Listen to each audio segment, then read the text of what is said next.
नमस्कार. आज एका विशेष कार्यक्रमात आपल्या सगळ्यांचं स्वागत. आज आपण भेटणार आहोत थोर तत्वचिंतक, लेखक आणि भारतीय इतिहासाचा वस्तुनिष्ठपणे धांडोळा घेणारे प्राध्यापक शेषराव मोरे सर यांना. नुकतीच मोरे सरांची विश्व साहित्य संमेलनाच्या अध्यक्षपदी निवड झालेली आहे आणि त्यानिमित्ताने आपण त्यांच्या जीवनाच्या अंगाने लिखाण कसं बदलत गेलं त्याचा मागोवा घेणार आहोत. सर, या विशेष कार्यक्रमामध्ये आपलं मनपूर्वक स्वागत आणि सर्वप्रथम अभिनंदन तुमचं विश्व साहित्य संमेलनाचे अध्यक्ष झाल्याबद्दल. आपण ज्या पद्धतीने लिखाण केलेलं आहे, विशेषतः इतिहासाला वस्तुनिष्ठपणे तुम्ही समाजासमोर मांडण्याचा एक अथक प्रयत्न केला. तुम्ही स्वतः शेतकरी कुटुंबातले आहात आणि अभियांत्रिकीकडे गेल्यानंतर पुन्हा समाजशास्त्रीय अंगाने अभ्यास करण्यासाठी तुम्ही 20 वर्षाची नोकरी केल्यानंतर एक निवृत्ती पत्करलीत आणि त्यातून सावरकर असतील, महात्मा गांधी असतील, मुस्लिम मनाची वेगळ्या पद्धतीने मांडणी असेल, त्याचा शोध असेल, हे सगळं तुम्ही केलेलं आहे. आणि आता विश्व साहित्य संमेलनाचे अध्यक्ष झाल्यानंतर पुन्हा एकदा या तुमच्या साहित्याची चर्चा मराठी वाङ्मय सुरू झालेली आहे. तुम्हाला काय वाटतं या? खूप आनंद वाटतो. आम्ही लहानपणापासूनच मी जामगावचा, मुखेड तालुक्यात, नांदेड जिल्ह्यामध्ये शाळेमध्ये वैजनाथ उपे आमचे गुरुजी होते.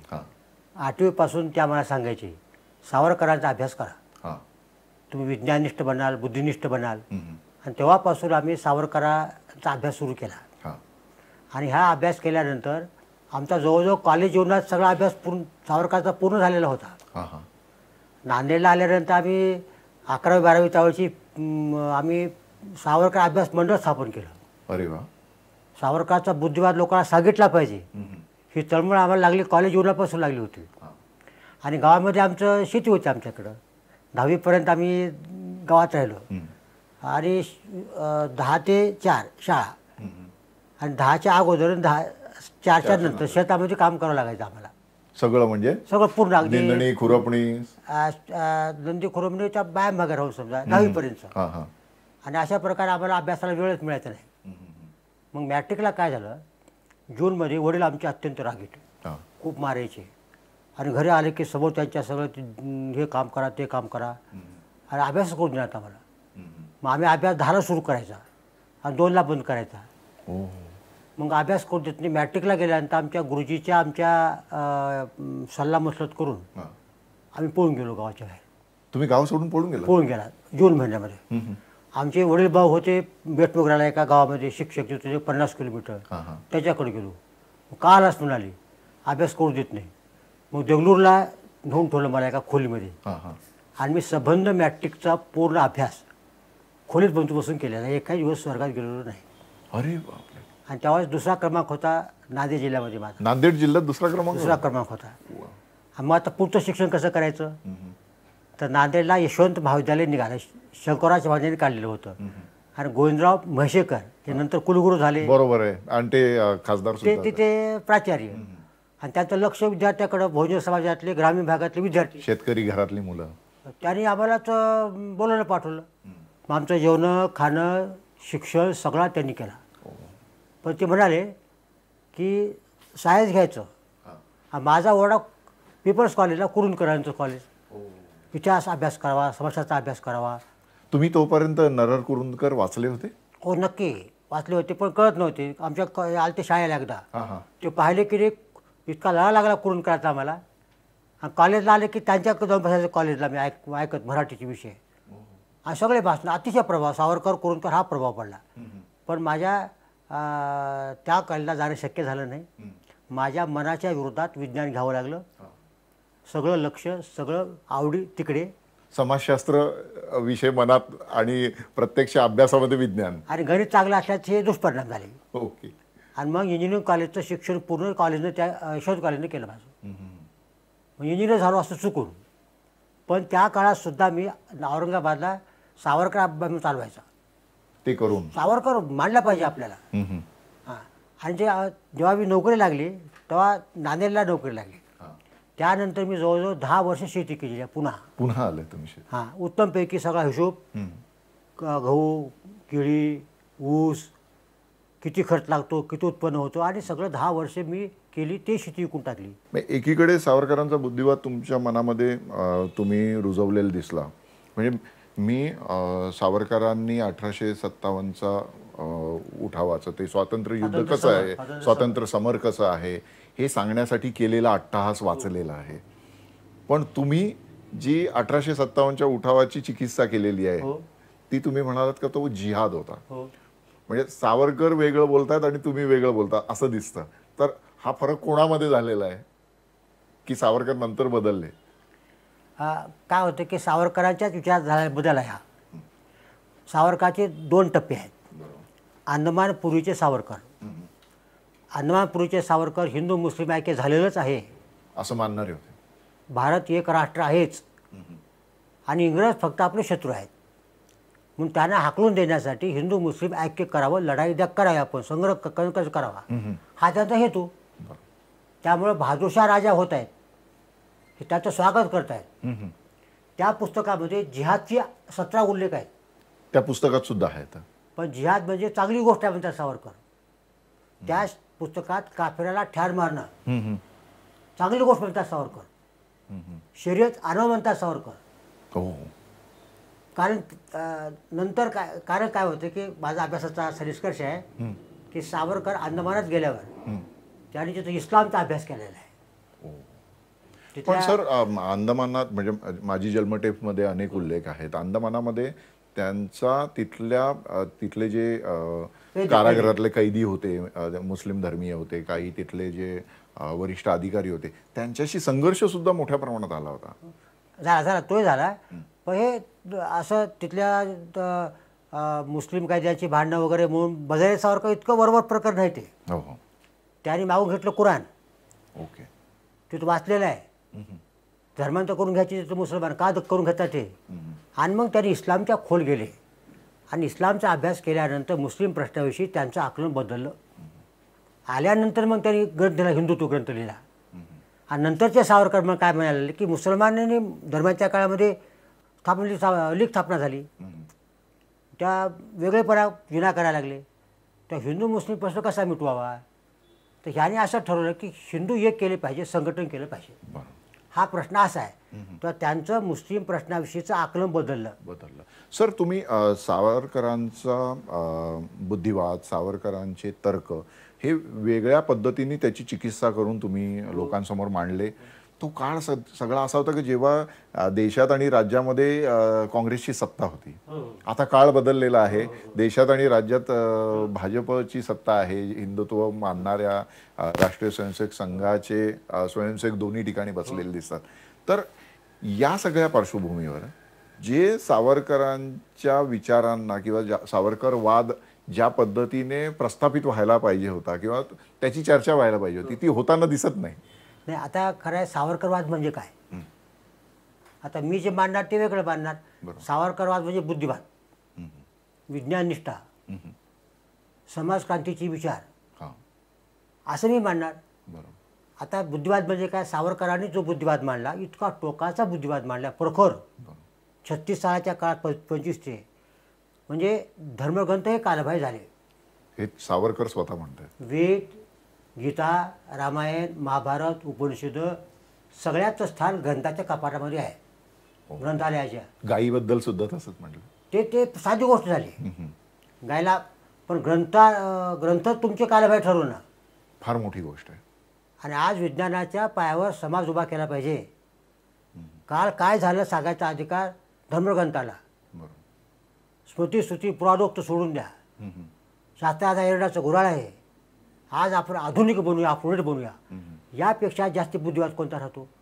सावरकरांनी हिंदू धर्माचं, संस्कृतीतलं, परंपरेतलं, जीवनमूल्यातलं आजच्या काळात चांगलं म्हणून काही घेतलेलंच नाही. त्याने त्याचे इतके आधुनिक माणूस आहेत सावरकर. जे चांगलं, जे उत्तम ते आम्ही घेतो, कुठे सापडो.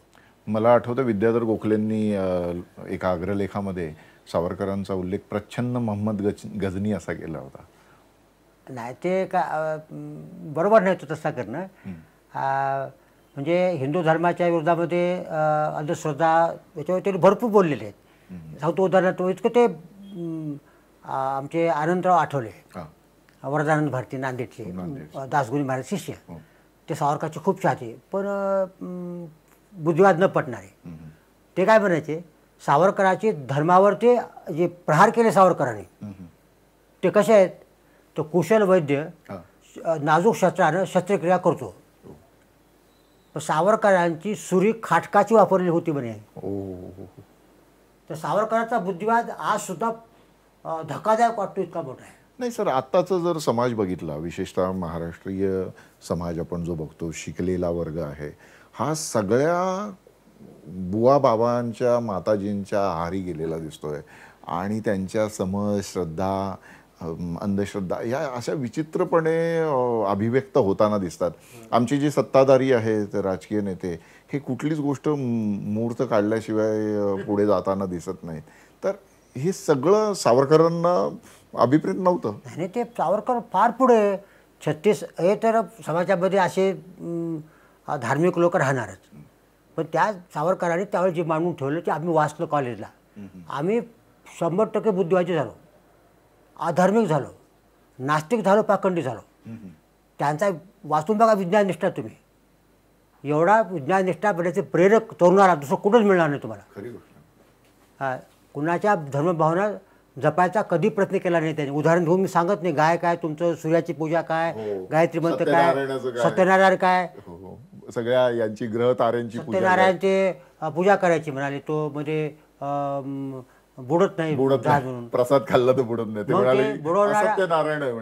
मग बुडवणारा कोण आहे, तोच. त्यांनी शिक्षा केली पाहिजे अगोदर, का बुडलास म्हणून तुम्ही. आता सावरकरवाद निघालता विषय आपला. तर सावरकर म्हणजे हा बुद्धिवाद, तर्कनिष्ठा, समाजक्रांतीचे विचार, 7 वेड्या तोडा, त्यात बीटी म्हणजे तोडणं आहे, प्रत्यक्ष काम केले. आता वाद असा आला, सावरकरांनी एक भाग येतो हिंदुत्ववाद. हा काय आहे हे आपण समजून नाही घेतलं. मग हिंदुत्ववाद म्हणजे हिंदू धर्मवाद नव्हे. हिंदुत्ववाद म्हणजे मुसलमान वेगळं राष्ट्र मागत आहेत, फाळणी मागत आहेत, 50% वाटा मागायला लागलेले आहेत आपल्याकडं सत्तेमध्ये. लोकसंख्येचं प्रमाण नसताना 22% लोकसंख्येचं प्रमाण आहे. काँग्रेस द्यायला 40% तयार आहे. फाळणीपूर्व काळ पाहिल्याशिवाय सावरकर समजणार नाहीत. हे सावरकर विज्ञानिष्ठ का झाले हिंदुत्ववादी, याचं कारण त्यावेळेचं फाळणीपूर्व राजकारण मुस्लिमाचं. त्याची मागणी कोणती होती, मागणी 50% वाटा आम्हाला, पार्लमेंटमध्ये 50%, मंत्रिमंडळ केंद्रीय, सैन्य आणि सेवा. सावरकर मानले 50% का, अतिशय सेक्युलर सावरकर. त्यांनी हिंदू महासभेत गेले, अध्यक्ष झाले 37 ते 43. त्याची भाषणं 7 प्रसिद्ध आहेत, अध्यक्षी भाषणं. ते म्हणतात की मी खरा राष्ट्रवादी आहे, सेक्युलर आहे. त्यांचं दर डोई एकमत सिद्धांत आहे. ते सिद्धांताचे 4 कर्म फक्त लक्षात घ्यावेत. सावरकरवादाचे हिंदुत्वात समजून घ्या. ते म्हणणारे की भारतात लोकशाही पाहिजे आणि प्रत्येक माणसाला जात पात धर्म लिंग न बघता एकच मत पाहिजे, असं मांडणारा पहिला माणूस आहे. हे दर डोई एकमत.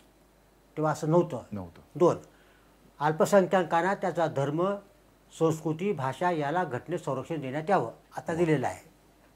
3, मुसलमानांना लोकसंख्येच्या प्रमाणात लोकसभेत जागा देण्यात याव्यात. आजच्या घटनेत त्या नाहीत.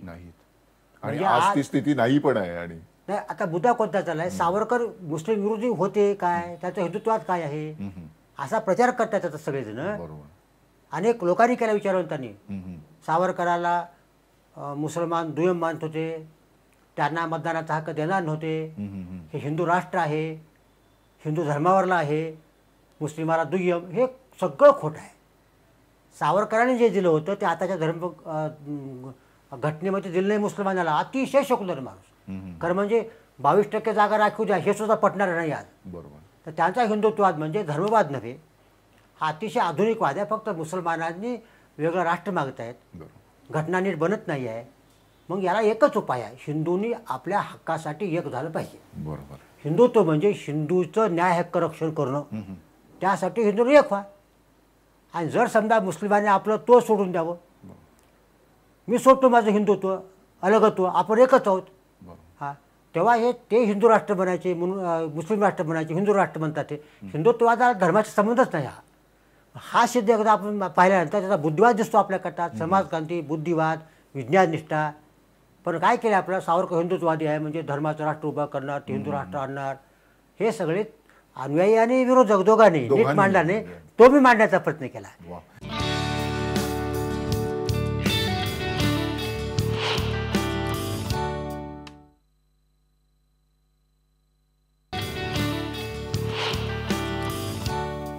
तर्काच्या पायावर जी मांडणी केली सावरकरांच्या विचाराची, त्यामुळे जसे सावरकर आम्हाला कळले तशीच तुमच्या या नवीन पुस्तकाच्या माध्यमातून गांधीजींनी आणि काँग्रेसने फाळणी का नाकारली याच्यातून एक वेगळ्या प्रकारे आमच्या इतिहासाचं आकलन होतं. म्हणजे तुम्ही जो पट घेतलेला आहे तुमच्या अभ्यासाचा, म्हणजे 1820ला पेशवाई बुडाली, 1857चं स्वातंत्र्य युद्ध ज्याला तुम्ही पहिला जिहाद म्हटलेला आहे, त्यानंतर 1885मध्ये काँग्रेस स्थापना झालेली, काँग्रेस आलेली आहे, 1920मध्ये खिलाफत आली, पण लोकमान्य टिळक सुद्धा त्याच वर्षात गेले आणि महात्मा गांधींचा पूर्ण प्रभाव पडायला सुरुवात झाली होती. 1925मध्ये राष्ट्रीय स्वयंसेवक संघ आला आणि त्यानंतर हिंदुत्ववादी राजकारण वेगळ्या पद्धतीने झालं.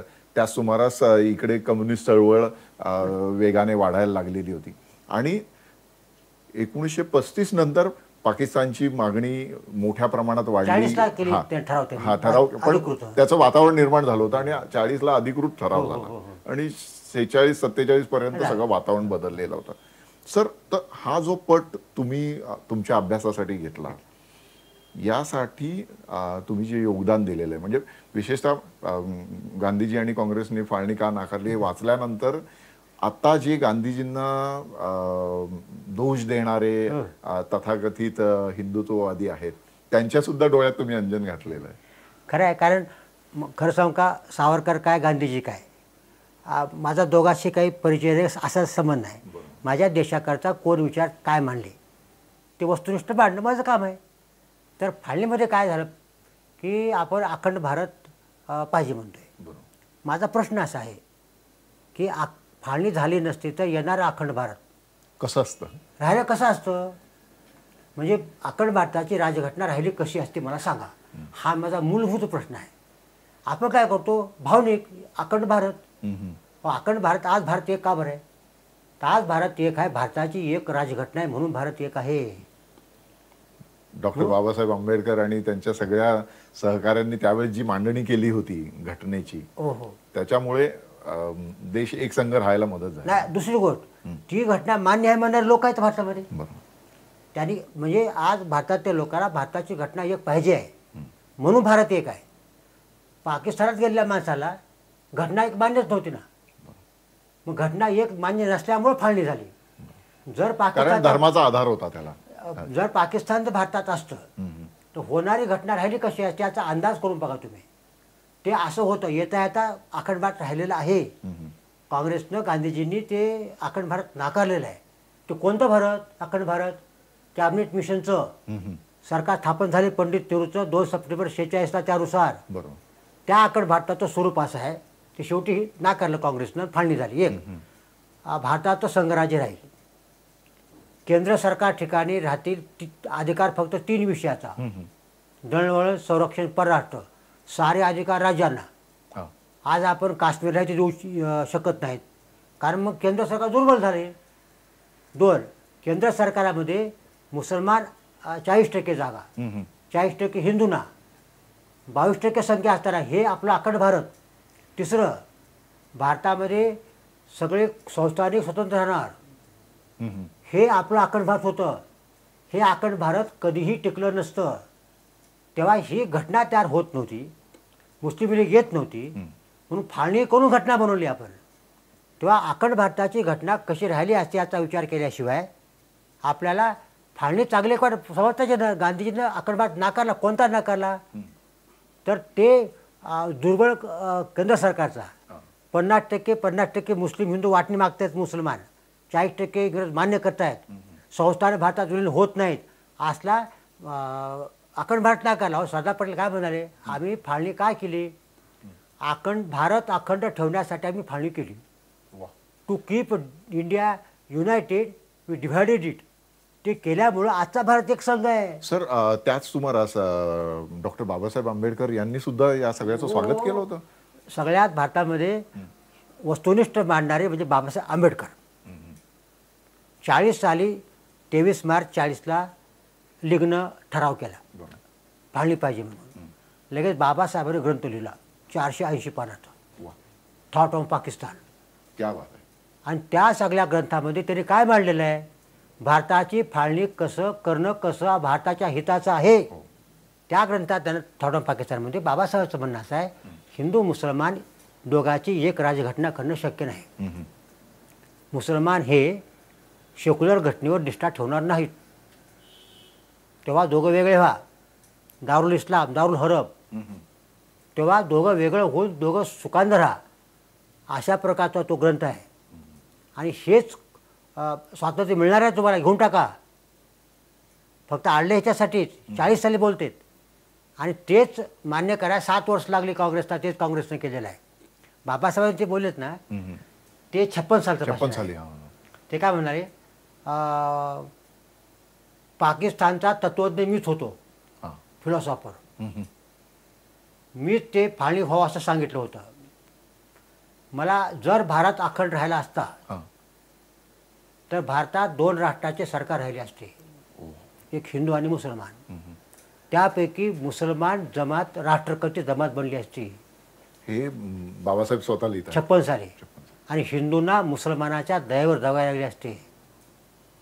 भारताची फाळणी झाली तेव्हा मला असं वाटले, परमेश्वराने या देशावरला शाप काढून घेतला असून हा देश अखंड महान होण्याचा मार्ग मोकळा झाला आहे. हे बाबासाहेब म्हणतात. ते म्हणजे काय झालं की मुस्लिम प्रश्न समजून न घेतल्यामुळं आपण सगळं अखंड भारत हे सगळ्या गोष्टी बोलतो. बाबासाहेब इस्लामचे अतिशय अभ्यासक आहे, सावरकर बी आहेत. आणि लोकांना प्रिय वाटो न वाटो सत्य बोललं पाहिजे की नको, बरोबर. पण बाबासाहेबांना समजून घ्या, सावरकर बाबासाहेब आम्ही फरक मानित नाही. अगदी मुस्लिम प्रश्न विचारसारखे, समाजक्रांतीचे विचारसारखे. भारताच्या फाळणी ते करा म्हणतायत, अप्रत्यक्ष सावरकरी म्हणतात. तुम्हाला सैनिकी व्यवस्था पक्की राहिली पाहिजे म्हणणारे बाबासाहेब. सर म्हणजे तुम्ही तुमचं जीवनच या सगळ्याला वाहून घेतलेलं आहे.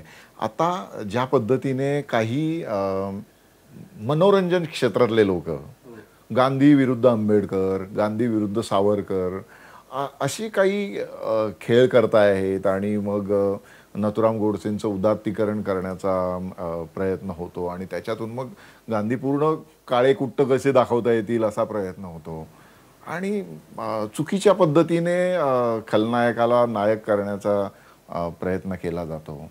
हे काय आहे, म्हणजे ही काही राष्ट्रभक्ती आहे का? नुकतीच त्या नाटकाने एक जाहिरात दिली होती आणि त्या जाहिरातीत असं म्हटलं की तरुणांच्या मनामध्ये राष्ट्रभक्ती फुलवणारं नाटक. आणि जेव्हा आमच्या रिपोर्टरने त्यांच्या निर्मात्यांना विचारलं तेव्हा त्यांनी सांगितलं की नाही आम्ही ही जाहिरात मागे घेतो. म्हणजे राष्ट्रभक्तीची संकल्पना ही आपल्या नव्या पिढीला नव्याने समजून सांगण्याची गरज आहे का?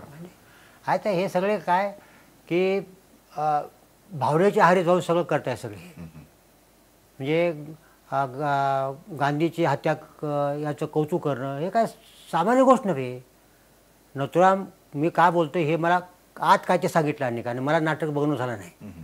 त्या नाटकात सावरकरचं जणू काही सांगितले सावरकरने अशा प्रकारची सूचना त्याच्यामध्ये.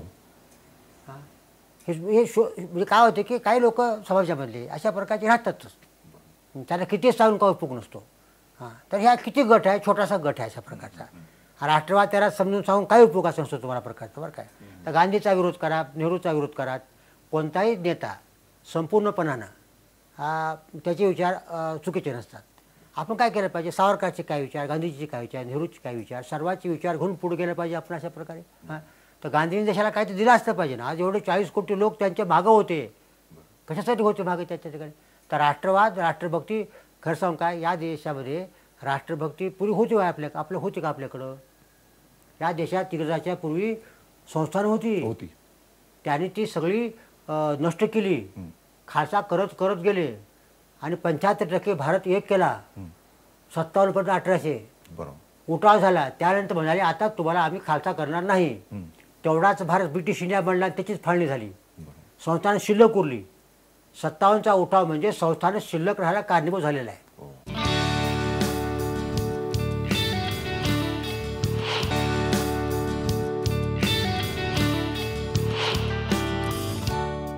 राष्ट्रवाद शिकवण्याची जेवढी गरज आहे त्याच्या जोडीला सर जातीवाद जो म्हणजे जाती संस्था स्वातंत्र्यानंतरच्या काळामध्ये जेवढी स्वातंत्र्य चळवळ झाली आपली, त्या सगळ्यातले जे मोठे नेते होते त्या सगळ्यांनी झाडून सांगितलं की जाती अंत झाला पाहिजे, जाती अंताची लढाई लढण्याचा प्रयत्न केला. आणि जेव्हा कॉम्रेड डांगे रशियाला गेले होते तर तिथल्या कम्युनिस्ट नेतृत्वाने स्वातंत्र्यपूर्वीच्या काळात 40च्या दशकामध्ये त्यांना सांगितलं होतं की पहिली लढाई ती करा, तुम्ही देशातल्या जातीयंताच्या लढाईत उतरा, जाती संपवा आणि मग आपण पुढच्या वर्ग संघर्षाला लागू. तर त्यांनी सुद्धा ते केलं नाही. तर तुम्ही या सगळ्या विषयाकडे तत्वनिष्ठपणे पाहता, तर तुम्हाला का वाटते जात का संपली नाही? एक गोष्ट आहे की आज जातीचे सावरकरांनी ह्याचं वर्णन सप्तबेड असं केलेलं आहे. त्याचे घटक कोणते आहेत? एक स्पर्शबंदी, शिवायचं नाही, भोजनबंदी, व्यवसायबंदी, जातीच्या व्यवसाय बंद दुसऱ्याचा, आणि शेवटी बेटीबंदी. आज आपण पाहूया बाबासाहेबाच्या वेळचा काळ आताच्या काळात किती फरक पडलेला आहे. भारताची घटना आली, जातीच्या आधारावरती भेदभाव गेलेला आहे. व्यवसाय कोणता करावा आता मुळीच उरला नाही. स्पर्शबंदी तुटलेली आहे. वेद आता कोणी वाचू देत. किंवा 7 बेड्या आहेत ना, त्यातल्या सर्वच बेड्या आता तुटलेल्या आहेत. एकच उरलेली आहे आता फक्त बेटीबंदी. बेटीबंदी तुटली की जात मोडली म्हणतो आपण बरं का. आता बेटीबंदी प्रत्येकानं दुसऱ्या जातीत लग्न केलंच पाहिजे असं बंद घालता येणार नाही. जातीचे आपल्या करता येणार नाही. तर जात उरली म्हणजे आता कोणती उरली? आज जात फक्त बेटीबंदीपुरती उरली. म्हणजे तेवढ्या पुरतं तुम्ही हळूहळू चालू आहे आंतरजाती विवाह. आता जी जात आहे ती जातीच्या आधारावर उच्च निश्चित या अर्थी राहिलेली नाही माझं मत आहे. म्हणजे हा ब्राह्मण आहे, हा बुद्धिमान असला पाहिजे, हा खालता कोणता तर आहे असं कोणीच मानित नाही. तर जात आता एक राजकारणासाठी मतं मिळवण्यासाठी फायद्याचा घटक बनलेला आहे. आता मी जास्ती मागास आहे अशा पद्धतीने तर देश पुढे जाऊ शकणार नाही. मग जातीच्या पलीकडे जाऊन राष्ट्रभावना आपण म्हणतो की नाही, ती भावना जागृत करावी लागेल. जातीचा मुद्दामध्ये घ्यायचा नाही. मला मग राष्ट्र मोठ्या जातीपेक्षा मी माझ्या जातीच्या माणसाला मतदान करणार नाही. जातीच्या माणसाला जात बघणार नाही. राखीव जागा आहेत ना, आता परिणाम काय झाल्याचा? राखीव जागा फार चांगल्या उन्नती करता आहेत. ह्याचा वाईट दुसरा परिणाम काय झाला? आपण आता जात मोडावं, जातीचे नाव घेऊ नयेत, लिहू नये आपल्या टीसीमध्ये. आता जाती जनगणना करावा असा आग्रह करणारे कोण आहेत? जातीची जनगणना केलीच पाहिजे असे आग्रह करणारे जातीचे अन्याय झालेले लोक आहेत. आता मग जातीचा फायदा आता घ्यायला आता मिळतो आपल्याला. हे फायदा घेण्यापासून मुक्त होणे आता इतका म्हणजे निस्वार्थीपणाचा भाग आहे, राष्ट्रीय भाग आहे त्याचा. आता आपण दिशेला उलट्या चालू आपण आता अशा प्रकारचे. सर तुम्ही गांधी अभ्यासलेत, तुम्ही सावरकर अभ्यासलेत किंवा आंबेडकर अभ्यासलेत. मी जेव्हा खेड्याचा आणि शहरातल्या स्थलांतराचा जेव्हा विचार करतो तेव्हा मला या 2 महापुरुषांची 2 वेगळ्या पद्धतीची शिकवण दिसते. गांधीजी काय म्हणतात की खेड्याकडे चला, ग्रामस्वराज्याची आपण निर्मिती करूया. आणि आंबेडकर त्यातला धोका ओळखतात, कारण आंबेडकर समजतात की जर समजा हे पुन्हा खेड्यात बंदिस्त झाले तर पुन्हा जातीवर फोपावणार. म्हणून डॉक्टर आंबेडकर आपल्या अनुयायांना सांगतात की शहराकडे चला. तर या 2 महापुरुषांनी स्वातंत्र्यापूर्वीच्या काळामध्ये देशाला दिलेलं हे 2 वेगळे संदेश आहेत. एक म्हणतात, गांधीजी म्हणतात की खेड्याकडे चला, डॉक्टर बाबासाहेब आंबेडकर म्हणतात शहराकडे चला. आणि त्याचे दोन्ही याचे वेगळे परिणाम आपण झालेले पाहतो. तर तुम्ही कसं बघता त्याच्याकडे? आता एक आहे की बाबासाहेबांच्या ऐवजी नेहरू घ्यावं या ठिकाणी फार चांगलं आहे. ओके. काँग्रेसमध्येच ज्यांच्याकडे हातात होतं धोरणं आखायचं, गांधी विरुद्ध नेहरू. हा नेहरूचा सगळा परिणाम झाला. गांधीजीनं किती ते स्वयंपूर्ण म्हणून त्यांच्या मार्गानं देशाची उन्नती होणार नाही. जगानं सारे असं वागलं पाहिजे, आपण चालणार नाही. हां, म्हणजे गांधीचं स्वयंपूर्ण भारत कसा आपल्याच खेड्यामध्ये पिकवावं, आपलंच खावं तेवढाच कापूस आपण तेवढंच आपलं चरक्यावर करावा. मग जायचं परगावला, रस्त्याची गरज नाही आहे, यंत्राची गरज नाही आहे. अशा प्रकारचा स्वयंपूर्ण भारत आहे तो खेडं. म्हणून असं जग आपलं ठेवलं का शिल्लक की ते. तर पंडित नेहरूनं त्यांनी त्यांचं ते कोणीच मानलं नाही. गांधीजी म्हणायचे, त्याच्या काँग्रेसमध्ये त्यांना मान्यता कुणी दिली नाही. पंडित नेहरूच्यामुळं सगळं औद्योगिकरण आलं. ते तर विज्ञान युगाचे पाईक होते. तेच बाबासाहेब, तेच सावरकर, हे आधुनिक माणसं आहे सर. हे त्या गांधीजीचं फक्त खेड्याकडे लक्ष होतं एवढंच त्यातून घेतलं घ्यावं बरं काय. त्याच्या मार्गावर प्रगत जगाची स्पर्धा आपल्याकडं. आयुष्याला आपण चलो म्हणतो, आता अण्वस्त्र काढलो आपण त्या ठिकाणी. तेव्हा अलग आपण राहू शकत नाही. तर बाबासाहेब सावरकर त्याने यंत्राचं, सावरकर काय म्हणजे 36 साली यंत्राने बेकारी वाढत नसते. वस्तुपाठ रशियाकडे बघा. हे हा माणूस अगदी समाजवादी, रशिया वस्तुपाठ देत आहे, मार्क्सवादी रशिया, ऋषी म्हणून म्हणते त्या मार्क्सला. तेव्हा यंत्र बेकारी वाढत नाही. यंत्र फक्त कमी कामात जास्त उत्पादन देतं. ते उत्पादन वाटून कसं वाटून बघा.